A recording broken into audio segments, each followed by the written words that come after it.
अस्सलामुअलैकुम मेरे प्यारे दोस्तों, आप देख रहे हैं मेरा यूट्यूब चैनल तारीखी मंजरनामा आमरा के साथ, जिसकी पहली सीरीज़ दुनिया के तारीखी शहरों के माजी और हाल पर मुश्तमिल है।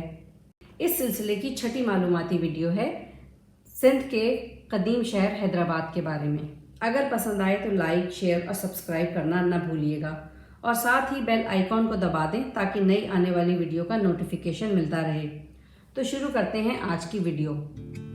दरियाए सिंध के किनारे आबाद पाकिस्तानी शहर हैदराबाद सूबे सिंध का दूसरा बड़ा शहर है। ये 1935 तक सिंध का दारुल हुकूमत था, मगर अब एक ज़िले की हैसियत रखता है।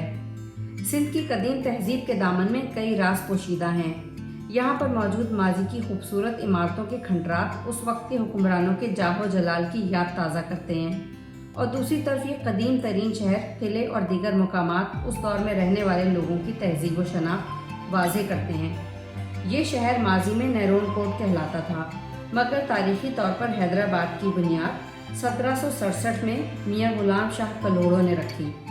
18वीं सदी ईस्वी की इब्तदा में जब मुगलिया सल्तनत जवाल पजीर होने लगी तो सिंध में कलोड़ों ने अपनी हुकूमत कायम कर ली। हैदराबाद को इस हवाले से भी ख़ास मुकाम हासिल है कि यहाँ कई आलिम और सूफी दरवेशों की पैदाइश हुई। कल्होड़ों के बाद तालपुरों ने इस पर हुकूमत की। इनके दौर में हैदराबाद तेजी से बसना शुरू हुआ। यहाँ हर हुनर के कारीगर मौजूद थे।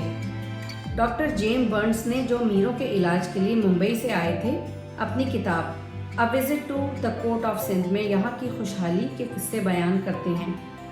हैदराबाद अपनी खूबसूरती और खुशहाली के लिए मशहूर है।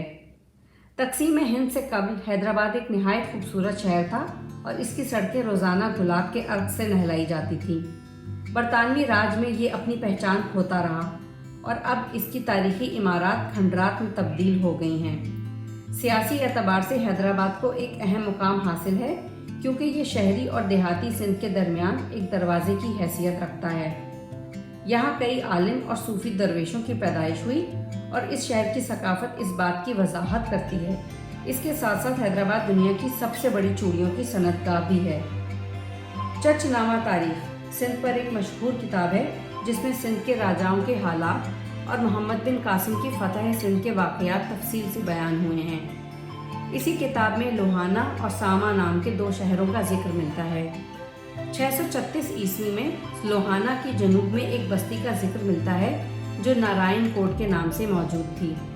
तारीख नवीसों के मुताबिक नारायण कोट और नैरून कोट दरअसल एक ही बस्ती के नाम हैं। यहाँ की आबादी ज़्यादा न थी और यहाँ के मकीन सादा ज़िंदगी के आदी थे।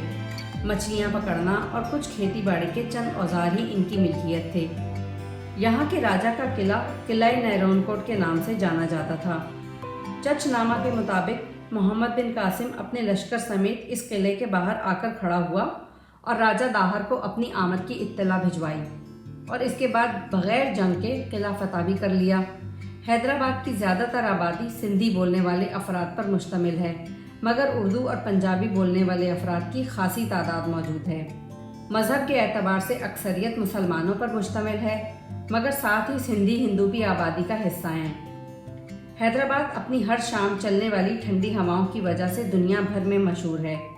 दिन भर चाहे जैसी भी झुलसाने वाली गर्मी, लू और धूप की तपिश हो, मगर शाम की ठंडी और ताज़ा हवा यहाँ के शहरियों के दिन भर की थकन दूर कर देती है। यही वजह है कि यहाँ एक शहरा ठंडी सड़क के नाम से मौसूम है। तकसीम से कबल हैदराबाद में तालीम का जो निज़ाम था वो इस काबिल ना था कि जो इसे हिंदुस्तान के नामवर इदारों में शुमार किया जाता, मगर तकसीम के बाद यहाँ स्कूलों, कॉलेजों और यूनिवर्सिटियों का क़याम नागुज़ीर हो गया। हैदराबाद की अहम सनतों में चमड़ा, कपड़ा और चूड़ियों की सनतें बहुत मशहूर हैं। बम्बई बेकरी के नाम से मौजूद एक बेकरी, उसके केक यहाँ की पहचान है। हैदराबाद में एक अदद क्रिकेट स्टेडियम और एक अदद हॉकी स्टेडियम भी मौजूद है। एशिया में खेले जाने वाला पहला क्रिकेट वर्ल्ड कप का पहला मैच भी इसी क्रिकेट स्टेडियम में खेला गया और वो मैच पाकिस्तान ने जीता। और इस सिलसिले में ख़ास बात यह है कि यहाँ खेले गए मैचेस में से पाकिस्तान आज तक कोई मैच नहीं हारा। तो कहिए दोस्तों, कैसी लगी ये कोशिश? अपनी राय का इजहार नीचे दिए कमेंट बॉक्स में ज़रूर करें और मज़ीद जिन शहरों के बारे में जानना चाहते हैं वो भी बताएं। फिर मिलते हैं अगली वीडियो में। खुदा हाफ़िज़।